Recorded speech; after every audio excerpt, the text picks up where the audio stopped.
आज की रेसिपी उन सब के लिए बहुत मजेदार होने वाली है जो बिरयानी के बहुत शौकीन है। आज हम बिरयानी तो नहीं बल्कि बिरयानी से भी ज्यादा मजेदार हैदराबादी कलंदरी बीफ पुलाव जो आजकल कराची में बहुत तेजी से वायरल हो रहा है। वैसे तो हैदराबादी सिंधी पुलाव की काफी सारी रेसिपी मैं आपके साथ शेयर कर चुकी हूँ जो आपने पसंद भी की, लेकिन एक और धमाका हैदराबादी पुलाव की रेसिपी आज आपके साथ शेयर करूंगी। तो किस तरीके से बनने जा रहा है वो भी उनकी खास सीक्रेट मसाले के साथ। रेसिपी को स्टार्ट करते हैं। रेसिपी पसंद आया चैनल को जरूर सब्सक्राइब करना है। स्टार्ट करेंगे। बिस्मिल्लाहिर्रहमानिर्रहीम। तो सबसे पहले यहाँ पे पुलाव मसाला तैयार करेंगे। तो इसके लिए 1 टेबलस्पून साबित धनिया और हाफ टेबल स्पून हम लेंगे सौंफ और 1 टीस्पून साबित सफेद जीरा। इसके अलावा लौंग है, तकरीबन 6 से 7 अदद हमें लौंग चाहिए होंगे। हाफ टी स्पून साबित काली मिर्ची, तकरीबन ये 15 अदद है। इसके अलावा हाफ टी स्पून जायफल पाउडर और ये जावित्री है, ये तकरीबन आधा चौथाई हिस्सा हम लेंगे जावित्री फूल का। इसके अलावा हम इसमें 1 टेबल स्पून चिकन पाउडर डालेंगे। देखिए वहां पे जो पुलाव बनता है ना वो लोग चाइनीज सॉल्ट इस्तेमाल करते हैं। अगर आपको बिल्कुल वैसा टेस्ट चाहिए तो चाइनीज सॉल्ट तो नहीं, आप चिकन पाउडर डाल सकते हैं। अगर चिकन पाउडर नहीं डालना तो आप ये स्किप भी कर सकते हैं, कोई मसले वाली बात नहीं है।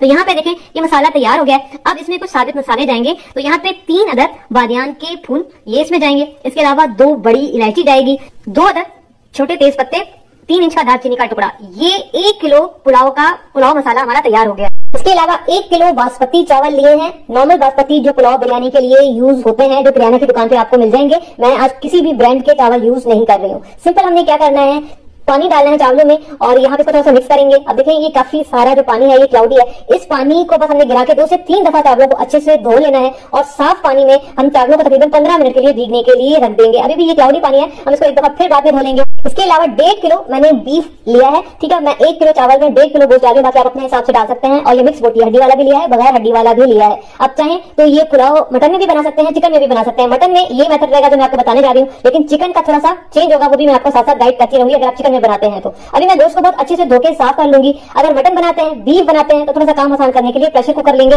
इसमें गोश्त डाल देंगे। और अगर आप चिकन में बना रहे तो फिर ये वाला पॉइंट आपको करने की जरूरत नहीं है। ठीक है, फिर आपने चिकन कहाँ इस्तेमाल करना मैं आपको आगे चल के बताऊंगी। पानी डालेंगे, तकरीबन 6 गिलास मैं इसमें पानी के डालूंगी। इसके अलावा इसमें और कुछ भी नहीं जाएगा। इसका ढक्कन बंद करेंगे प्रेशर कुकर का और गोश्त गलने तक हम इसको पका लेंगे और यखनी भी तैयार कर लेंगे। तो जब तक गोश्त यहाँ पे रेडी हो रहा है हम यहाँ पे मसाला तैयार कर लेते हैं पुलाव का। तो एक खुला सा पतीला लेंगे, 1 कप में ऑयल डाल रही हूँ, आप घी भी डाल सकते हैं। इसके अलावा हम इसमें डाल देंगे टमाटर, 3 मीडियम साइज के टमाटर गोल काट के मैं डाल रही हूँ। इसके अलावा 1 टेबल स्पून भर के लहसुन अदरक का पेस्ट डालेंगे। चूल्हा मैंने अभी तक ऑन नहीं किया, ये याद रखिएगा। अब हम इसमें डाल देंगे आलू बुखारे, तकरीबन इधर से 12 हम आलू बुखारे डालेंगे और इमली 1 टेबल स्पून बीज समेत इसमें जाएगी। इसके अलावा पुलाव मसाला ये सारा जाएगा क्योंकि हमने 1 किलो के हिसाब से ही बनाया था। और 1 टेबल स्पून हम नमक डालेंगे। चूल्हा ऑन करेंगे और तकरीबन 3 से 4 टेबल स्पून पानी डाल के इसको हमने भून लेना है और बड़ा अच्छा सा यहाँ पे मसाला तैयार करना है। तो बस हम इसको मीडियम आंच पे भूनेंगे। अब देखिए पुलाव को स्पाइसी बनाने के लिए इसमें किसी और किस्म की मिर्चें नहीं जाती, सिर्फ हरी मिर्चों का पेस्ट जाता है, जो तकरीबन मैं 5 से 6 टेबल स्पून भर के डालूंगी ताकि हमारा पुलाव अच्छा स्पाइसी बने। ताकि आप हरी मिर्चों का पेस्ट अपने टेस्ट के हिसाब से कम ज्यादा रख सकते हैं। इसके अलावा इसमें और किसी किस्म की मिर्चों का इस्तेमाल नहीं होगा। बस इसको हम भून रहे हैं और ये हरी मिर्चों का पेस्ट भी डाल के हम इसको भूनते जाएंगे ताकि बड़ा अच्छा सा मजेदार हमारा मसाला तैयार हो जाए और मसाले का कच्चापन खत्म हो जाए। तो ये देखिए ये बड़ा अच्छा सा मसाला जो है ना ये इस तरह का तैयार हो जाएगा। 2 मिनट हमने तेज आंच पे इस मसाले को भूना। मसाला भूनने के बाद ये जो हमने गोश्त अभी बॉयल किया था ये हम इसमें डाल देंगे। अगर आप चिकन में बना रहे हैं तो फिर आपने इस पॉइंट पे चिकन डाल देना है। चिकन में अगर आप बना रहे हैं तो फिर आपको यखनी बनाने की जरूरत नहीं है, आपने चिकन डालनी है और फिर हमने इसको भूनना है ताकि इस मसाले के साथ ये जो गोश्त है या फिर चिकन अच्छा भून जाए। अब हम इसमें डाल देंगे दही, तकरीबन आधा कप मैं इसमें दही डाल रही हूँ और आधी गड्डी मैंने हरा धनिया इस पॉइंट पे डाल दिया है। बस इसको भूनेंगे क्योंकि हमने अभी दही डाला है और इसमें भी काफी सारा दही में पानी होता है। तो हमने यहाँ पे 2 से 3 मिनट गोश्त डालने के बाद भूनना है।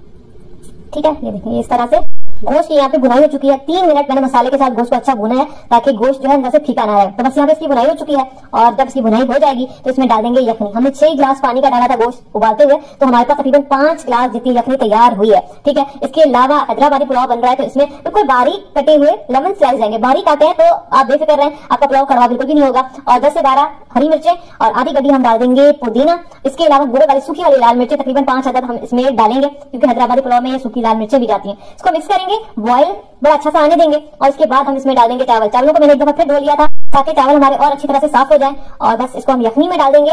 और अभी ना ये यखनी मुझे थोड़ी सी कम लग रही है क्योंकि 3 गिलास हमारे पास चावल थे और यखनी 5 गिलास है। तो यहाँ पे आप देख रहे हैं यखनी अभी भी कम है, तो हम 1 गिलास मजीद इसमें पानी का डाल देंगे। तो टोटल 6 गिलास ये यखनी हो जाएगी। तो 3 गिलास चावल है और 6 गिलास यहाँ पे यखनी है। तो ये देख रहे हैं आप मिक्स करने के बाद ये पानी इतना होना चाहिए चावलों में। चावल डालने के बाद बेस्ट पॉइंट होता है ये वाला नमक चेक करना। तो यहाँ पे आप नमक जरूर चेक करें, क्योंकि चावल डालने के बाद ही असल नमक का पता चलता है। तो नमक कम है तो मैं हाफ टेबल स्पून मजीद नमक का डाल रही हूँ। तो टोटल मैंने 1.5 खाने का चम्मच नमक डाला है। बाकी आप अपने टेस्ट के हिसाब से नमक देख लीजिएगा। तेज आंच पे पकाएंगे और ये जो यखनी है इसको ड्राई होने देंगे। तो बस आंच को टेस्ट करें और ये यखनी को पकने दें। तो यहाँ पे देखें अब तकरीबन यखनी सारी की सारी ड्राई हो चुकी है। ठीक है, इस पॉइंट पे आंच को बिल्कुल हल्का कर देंगे और हल्की आंच पे इसको कवर करके हम इसको 10 मिनट दम पे रखेंगे। फिलहाल इसको हमने 10 मिनट दम देना है। ठीक है, तो बस इसको दम पे रखते हैं।